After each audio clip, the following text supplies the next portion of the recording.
arrive l'instant que tout le monde attend. C'est bien sûr le quiz de culture générale de notre Fun Fact Boys, monsieur Christophe. De quoi est-ce qu'on parle ce soir ?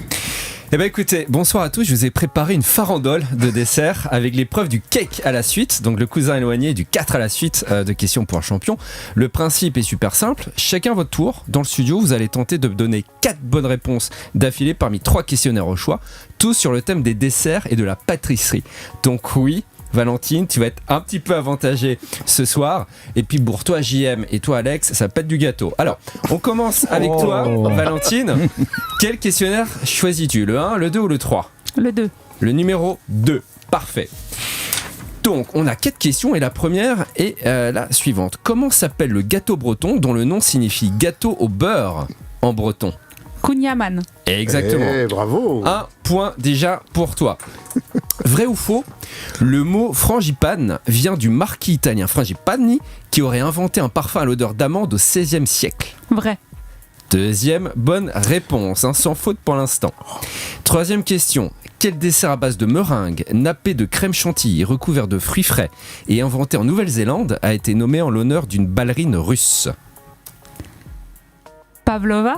Troisième bonne réponse. Mais Ça nous a moi, décoiffé, un là. jour, si je vais dans un jeu appeler un ami, machin, c'est toi que j'appelle concernant la pâtisserie. Hein. Dernière question, à mon avis tu es là. Quelle pâtisserie remplie de crème glacée à la vanille et recouverte d'une sauce chocolat doit son nom à une tradition du XVIe siècle où il arrivait que l'on offrait aux domestiques des boulettes de pâte cuite sous la cendre, puis trempées dans un bouillon en guise de récompense ?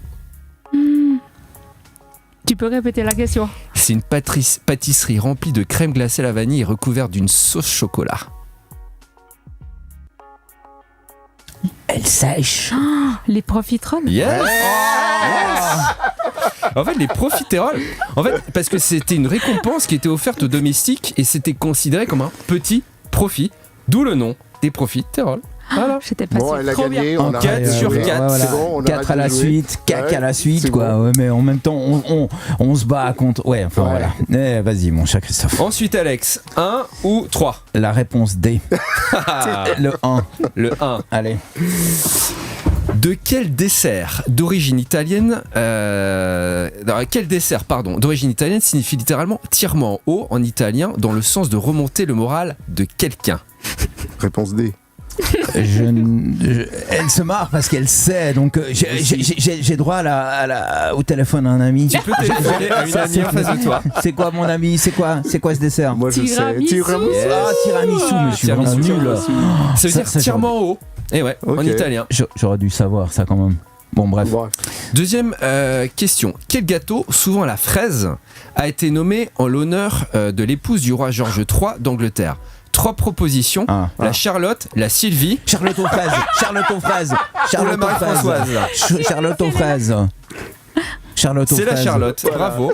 C'était le prénom Mais féminin. heureusement qu'il donne des propositions, sinon j'aurais pas trouvé. Quoi. C'était pas prévu, mais voilà.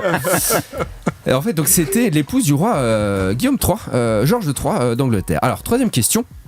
Quel dessert, composé notamment de pêche pochée, a été créé en 1894 par le chef Auguste Escoffier en l'honneur d'une grande soprano australienne ?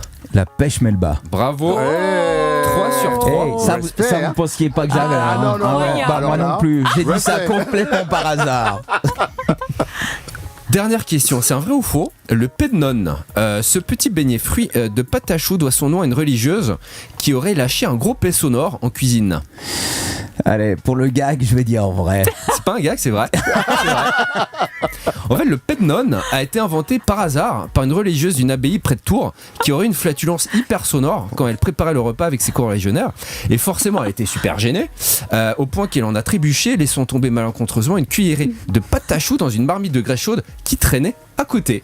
Ça a fait un paix de nonne. Mon cher JM, Coup de pression là. Allez. 4 chez Valentine, 4 chez Alex, donc la barre est très haute. Très. Alors vrai ou faux, le mot praline vient du conte de Plessis Pralin, dont le cuisinier avait mis au point la recette d'une friandise composée d'une amande enrobée de sucre cuit. Vrai. 1 point pour toi. Vrai ou faux, le Saint-Honoré, cette pâtisserie le fameux. gourmande et réconfortante, selon tes mots, Valentine, donc à base de crème chantilly, de petits choux recouverts d'un glaçage, doit son nom à Saint-Honoré, saint patron des gens en surpoids. Moi, j'aurais dit faux. Et c'est vrai? C'est faux. En fait, c'est Saint-Honoré. Saint-Honoré. En fait, c'est pas le saint patron des gens en surpoids. Non. C'est le saint patron des boulangers et pâtissiers. Voilà. Voilà. On en Troisième, apprend des choses sur oui, Redline Radio. toujours. Ah oui, troisième question. La toque des cuisiniers est traditionnellement faite de 100 plis, ce qui représente les 100 façons de cuire un œuf.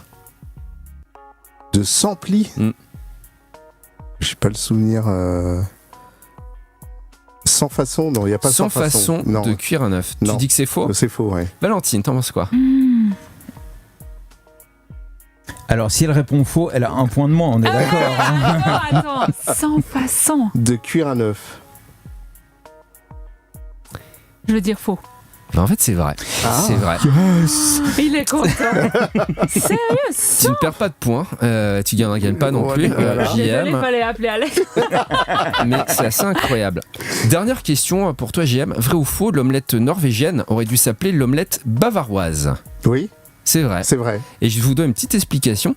En 1867, le chef du Grand Hôtel de Paris avait décidé de créer un dessert scientifique en s'inspirant des découvertes concernant la conductivité de la chaleur, en particulier des travaux d'un certain Benjamin Thompson, un physicien américain émigré en Bavière qui avait établi le pouvoir isolant du blanc d'œuf battu. Parce qu'il y a meringue dans Meringue, l'omelette exactement, norvégienne.